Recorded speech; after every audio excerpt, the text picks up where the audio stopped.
God's so patient with us, y'all. Like, the amount of patience he has to have, we're so stubborn. Like, I get it, God. If it wasn't for that, Moses was gonna be. That sometimes we can be so stubborn in what God is calling us to, that we say a bunch of what ifs. We start believing that we don't qualify for it, and we even beg God to get somebody else to do it. God is calling you to do it because it can only happen through you. Lord, please don't let me be like Moses in this call, because as scared as I am, let me say yes. Ooh, I don't know how I would do it. That was me.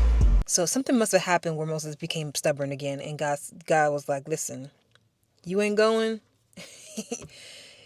Then your life ends here because you need to go. But then his wife does something to save him. I can't remember her name, but it begins with a Z. His wife, which name began with a Z, I can't remember it on top of my head.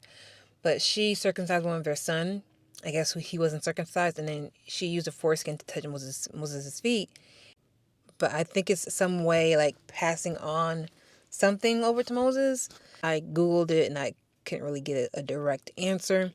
That is what caused God to leave Moses alone and not kill him. So if it wasn't for that, Moses was going to be. God ended up killing Moses during the confrontation. God was going to find somebody else to do the assignment. I want to call this like a stubborn yes, because I feel like if God calls us to certain things, like he's patient with us. That's why I'm learning, because Moses sat there and asked God probably a million questions. I seen that God was patient with him. That sometimes we can be so stubborn in what God is calling us to, that we say a bunch of what ifs. We start believing that we don't qualify for it, and we even beg God to get somebody else to do it.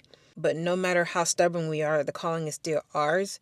But there's a risk where God can actually assign somebody else to do it. If the yes becomes so stubborn, it can get to the point where God will literally find somebody else to do it.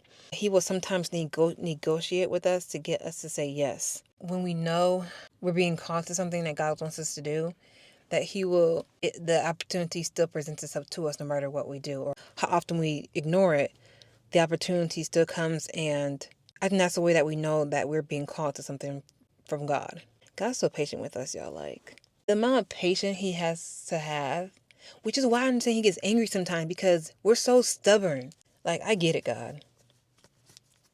We are just a bunch of kids down here, but the fact that he's so patient with us. Oh, God. Thank you, thank you, thank you. What's behind that calling can happen through who God assigns it to.